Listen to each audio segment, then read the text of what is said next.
Pessoal, todo mundo ouvindo? Boa tarde. Bom, meu nome é Marcos, eu fui convidado pela Singenta para falar com vocês aqui rapidamente sobre um tema, que assim, sempre gera curiosidade, né? Como que é o transporte de carga, para que lado, como que está se movimentando isso. Então nós vamos falar aqui pouco rápido, a gente tem um tempo bastante restrito aqui para falar de um tema que é muito importante, mas a gente vai fazer um resumo bem rápido, tá? Eu sou CEO da Bravo Logística, uma empresa que trabalha com transporte de defensivo e sementes, operações in-house e outras operações. Então, isso que está nos dando conhecimento para poder falar com vocês aqui rapidamente sobre esse tema. O nosso trabalho aqui é falar um pouco sobre a contextualização do Brasil no mundo, fazer um paralelo, como que é a infraestrutura de transporte nossa com os nossos grandes competidores, o que a gente viu na plenária um pouco antes, que são outros grandes países produtores do mundo. Vamos falar um pouco dos modais, falar um pouco rapidamente de custos logísticos. Depois a gente entra falando rodoviário, ferroviário, aquaviário e o escoamento pelo Arco Norte, que a gente está vendo onde estão acontecendo os investimentos hoje em escoamento da nossa produção agrícola. Então, para começar, já para dar um pouco o tema, como que vai ser, o Brasil hoje, apesar de ser a oitava economia, nós somos 56º no ranking de eficiência de desempenho logístico. Então a gente perde para países como Índia, como África do Sul, como China, que vem investindo fortemente, isso 10 anos atrás não era essa realidade. Estados Unidos, nosso maior competidor, e estamos bem atrás da Alemanha. Então esse é o grande desafio do Brasil. O Brasil não vai crescer se não melhorar esses desempenhos, esses indicadores. Não tem estrutura para suportar o nosso crescimento. E aqui a gente já começa mostrando, fazendo um paralelo de como que nós estamos com relação com o mundo. Por que que a gente é o 56º? Aqui a gente vai entender um pouco isso. Brasil tem 8,5 milhões de quilômetros quadrados e nós temos 211 mil quilômetros de rodovias pavimentadas no Brasil. Os Estados Unidos, que é um player importante nosso, tem 4 milhões de quilômetros lá, quase com a mesma dimensão territorial. Ferrovias, o Brasil, 29 mil quilômetros, contra os Estados Unidos, 225, contra a Índia, 68. Somos o pior também. Duto, que é o meio de transporte mais barato que existe, porém não é aplicável para vários produtos, mas o Brasil tem 19 mil, os Estados Unidos tem 2 milhões e 800 de duto, quase 3 milhões de quilômetros de duto. A China, 119 mil quilômetros, a Índia, 35 mil. E aí a Rússia também tem bastante, é uma característica de países gelados, muito transporte em duto. Hidrovias, o Brasil com 14 mil quilômetros. Estados Unidos, mais uma vez, mais forte do que a gente, com 41 mil quilômetros. A China, 127, Índia, 15 e a Rússia, 102. Então isso demonstra que nós perdemos a mão em algum momento. Nós fomos competitivos em produzir, mas a infraestrutura logística, que era o papel do governo de fomentar, nem falo que é de fazer, mas de criar um ambiente que as empresas investam, nós perdemos a mão. Então isso é a nossa realidade dura de hoje, que a gente tem que virar esse jogo daqui para frente. E disso tudo que eu falei, nós temos ainda as concentrações. Aqui são as ferrovias que hoje nós temos no Brasil, e a gente vê que ela se concentra no sul-sudeste. A gente tem um déficit grande aqui de rodovia, a de ferrovia, as que tem são concentradas aqui. Mesma coisa a cabotagem e hidrovia. O Brasil, basicamente, em hidrovia, a gente usa a cabotagem, a gente usa a costa nossa, é o que nós temos. Muito pouco, só na bacia aqui do Amazônia, Rio Solimões e alguma coisa aqui na Tietê, Paraná. E rodovias também é uma concentração muito grande na parte do Sudeste. Então a gente, além de ser pouco, é mal distribuído. Opa, perdão. Aqui a gente tem um gráfico que mostra como que está os modais, como que o Brasil divide os seus modais. O Brasil hoje, 61% de tudo que é transportado, quer dizer, é transportado por rodovia. Enquanto competidores fortes como Estados Unidos em grãos, a gente tem 43% transportado hoje em rodovias. Então nós precisamos, ao longo do tempo, mesclar, dividir um pouco, investir em outros modais para que tenha condição. Esse modal é o mais caro, é o que consome mais, é o que gera menos competitividade para nós. Então a gente tem países como a Austrália, 50% sendo transportado através do modal ferroviário, que é um modal bem eficiente. Então esse número demonstra um pouco, a gente tem pouca rodovia e quase tudo passa pelas rodovias. E isso gera o gargalo, como a gente tem visto aí continuamente. Aqui mostra um gráfico importante que eu fiz questão de trazer para que a gente veja qual que é a demanda reprimida que a gente tem de outros modais. Desculpa, aqui está com um slide atrasado, se o pessoal daí poder me ajudar, por favor, está com um slide atrás. No crescimento, todos os modais cresceram. Aqui nós vivemos a crise econômica e a gente vê que na crise econômica o modal rodoviário cai e o ferroviário, o duto, a hidrovia, todos cresceram. Então isso demonstra, diminuiu o tamanho do meu bolo pela crise econômica, mas o ferroviário e os outros continuaram crescendo. Claramente isso demonstra a demanda reprimida que a gente tem. Ou seja, se tivesse mais ferrovias, mais cabotagens, mais hidrovias, nós teríamos um transporte maior. Não temos hoje, porque nós temos rodovias. E a gente tem rodovia porque o Brasil sempre dá mais valor ao resultado imediato, né, de curto prazo, do que pensar em médio e longo prazo. E não dá para investir em outros modais diferente da rodovia, pensando no curto prazo. Tem que pensar no médio e longo prazo. Obrigado, pessoal. Deu certo. Aqui é um ensaio que o Ilus fez o ano passado sobre, para o Brasil ser tão competitivo quanto os Estados Unidos na sua infraestrutura de transporte, quanto que a gente precisaria de grana, de investimento. Então nós chegamos a um número de 1 trilhão, na verdade é 1,2 trilhões aí de investimento para que o Brasil chegasse próximo à eficiência americana lá. E isso seria 812 em rodovia, não tem como a gente ficar sem rodovia. O Last Miles sempre tem rodovia chegando a um porto, chegando a um ponto de transbordo. 131 bilhões em ferrovia e 43 bilhões em portos. Então, esse é o investimento que a gente precisa. Rapidamente aqui, isso demonstra por que a gente está onde que nós estamos, na parte de infraestrutura. A China investe 6,54, investimento público e privado, do PIB, 6,54. O Brasil investe 0,47 e do 0,47 investimento público é 0,14. Então, nós investimos muito pouco do nosso PIB em infraestrutura de transporte e isso gera o que nós estamos vendo. Como a gente usa o nosso modal, é o modal mais caro, o que acontece com o nosso custo? Nosso custo 40% mais caro do que o custo americano em transporte e o custo logístico 50%. O Brasil gasta mais do que 50% do que os Estados Unidos, quer dizer, as nossas empresas, nós gastamos 50% a mais do que gastaria as empresas americanas, visto a infraestrutura pequena que nós temos. E aqui mostra um pouco, o público aqui quase todo do agro, o que a gente tem hoje no agro, aqui é o agro como todo, não só escoamento do grão, mas 11% em transporte, 4% em armazenagem, que é custo de capital, e 4% em estoque. Estoque que é custo de capital, aí tem as outras cadeias aqui, mas é esse número que a gente precisa mexer, que a gente precisa ser mais eficiente, para conseguir disputar com os nossos concorrentes, né? Ok? Vamos lá então para os modais, vamos passar rapidamente em cada modal. Aqui é um gráfico, esse gráfico é da EPL, que foi uma empresa criada para planejamento logístico.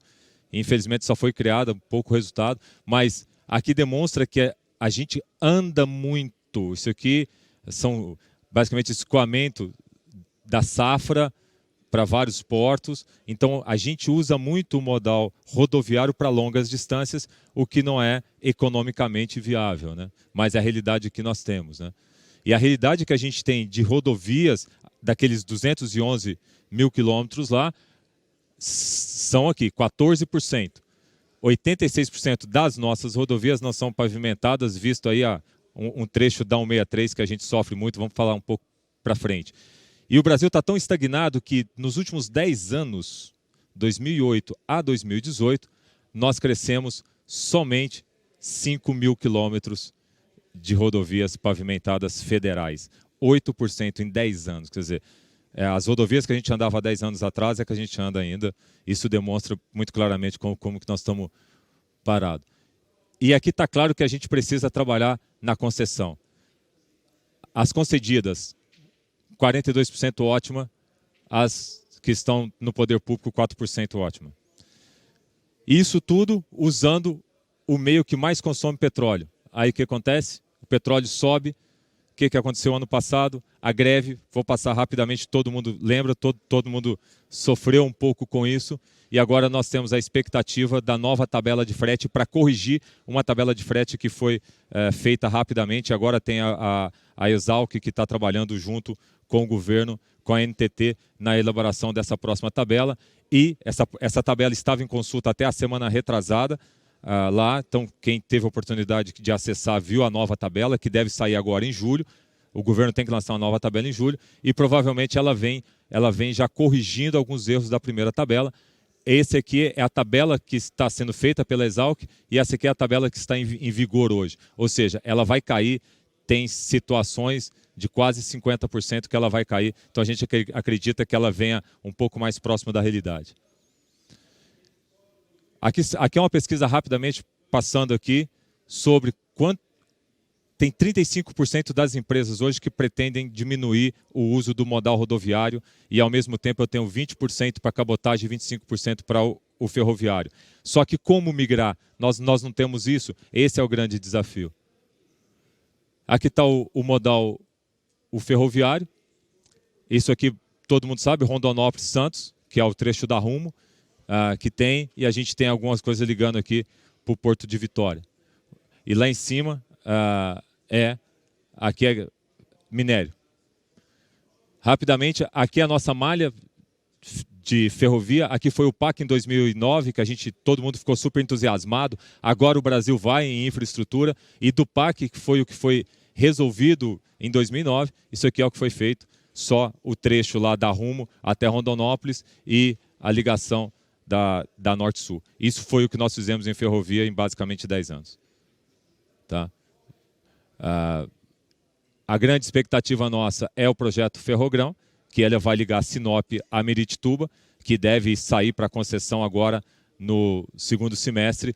É uma ferrovia extremamente importante que vai gerar bem mais competitividade para a soja lá da 163. Rapidamente, são os portos aqui, aonde que a gente está migrando. Estou correndo um pouco por causa do horário, mas Porto de Itaqui, Santarém e Vila do Conde, com certeza serão os grandes portos que vai dividir a importância com Santos.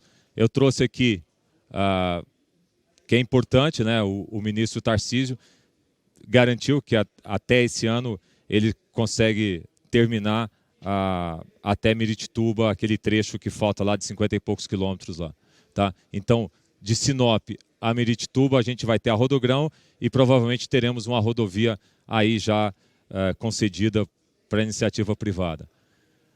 Esse é o Arco Norte, ele tem crescido fortemente, 22%, ele era menos de 10 há 10 anos atrás, então com certeza o Arco Norte vai ser mais forte no decorrer dos próximos anos, principalmente com a Norte-Sul, que a gente acredita muito na Norte-Sul, e também com a Ferrogrão. Então era 10% e hoje a gente já está em 22%. É o crescimento que vai continuar tendo. E aí, alguns impulsionadores para o Ferro Norte, a inauguração do trecho da ferrovia Norte-Sul, depois veio o terminal de Miritituba, a inauguração do terminal de grãos da Tegran, e aqui a gente ainda falta asfaltar, conceder a 163, a construção lá da Ferrogrão, ampliação do Tegran e alguns impasses ambientais.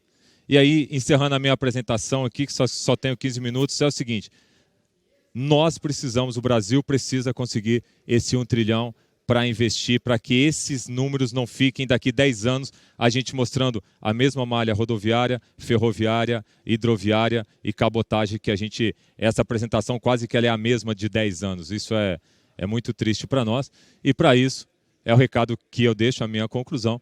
A gente precisa atrair novos investimentos, garantir segurança jurídica. Não dá para investir em ferrovia pensando em 5 anos ou pensando em um governo.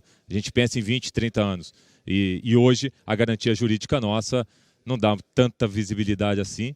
Então, assegurar a continuidade, promover estabilidade regulatória e estabelecer muito mais rapidamente as parcerias público-privadas, que eu acho que isso vem travando muito o nosso país. Pessoal, desculpa pela velocidade, mas essa é o tempo. E agora nós temos aqui 5 minutos para perguntas que possam vir de vocês. Se alguém fez alguma pergunta, a gente vai responder, senão fica a pergunta aqui. Tem uma pergunta aqui, que a lei da balança foi, afinal, regulamentada. Haverá oportunidade para se discutir a viabilidade de 91 toneladas de preço bruto? Eu acho que sempre há essa possibilidade de discutir. Lei da balança é uma discussão não só no Brasil, no mundo como todo. Excesso entre eixo, lei de balança, isso sempre entra em discussão. Eu acho que o governo, a NTT, está numa abertura muito melhor para se discutir do que já teve no passado. Estão levando em consideração as empresas, a economia. A gente tem...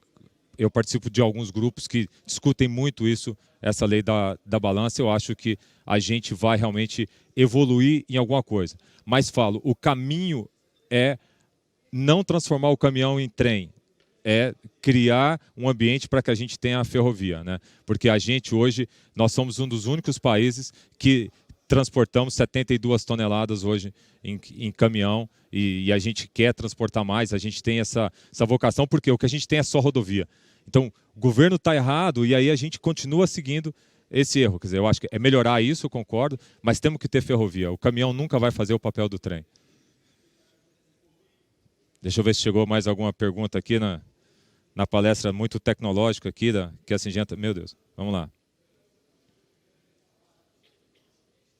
Então, a pergunta, um TRI seria implantado em quanto tempo para atingir o objetivo? Nada de infraestrutura é rápido. Então, se a gente colocar um TRI hoje, talvez daqui 5 anos a gente vai começar a colher os frutos disso. Logicamente, a gente tem a Norte-Sul, que já está bem evoluída, está bem avançada. A gente tem o tramo dela Sul, que vai chegar... A gente acredita muito na soja do Vale do Araguaia, do Tocantins. Tem algumas coisas que a gente vai começar a ver antes de 5 anos. Mas dificilmente a gente vai ver uma Ferrogrão antes de 5 anos, outras rodovias entrando antes de 5 anos. A gente não vai ver eclusas sendo construídas antes de 5 anos. E mesmo também que a gente não acredita, o Brasil, os rios não correm tanto para a costa, eles correm mais para o lado, né, seguindo o Tietê ali. Então também não vai ser o caminho. Eu acredito que há 5 anos, se a gente levar a sério, a gente vai começar a ver, talvez em 10 anos a gente esteja equilibrado com algum outro país.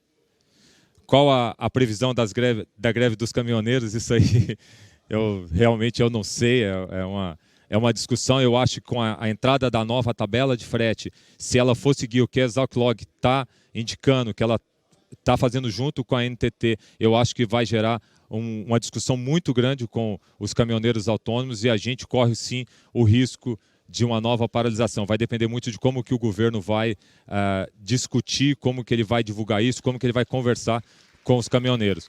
Mas eu não acredito numa nova paralisação tão rápido, em menos de pouco tempo, em menos de um mês. E eu acho que isso não foi legal para os caminhoneiros. Mas eu acho que vai haver vai chorar todo mundo. Tá? Quanto que o Brasil perde por ineficiência por ano da nossa logística? Aí eu vou pegar uma dos slides, que os Estados Unidos gasta 7, a gente gasta 12%. Então, se você pegar, a gente gasta quase 5% do nosso PIB por ineficiência logística, comparado com... Estou comparando com os Estados Unidos, que tem um território muito parecido com o nosso, mas se comparar com a Alemanha, a gente perde muito mais. Pessoal, tem mais perguntas aqui. Eu respondo elas durante aqui o restante das palestras e assim, eu envio pelo aplicativo, tem como ter um chat lá, eu vou responder todas, mas agora eu não posso, eu já tenho que terminar, que tem um pessoal ali já quase me cortando o microfone. Tá bom? Queria agradecer vocês todos pela presença. Obrigado.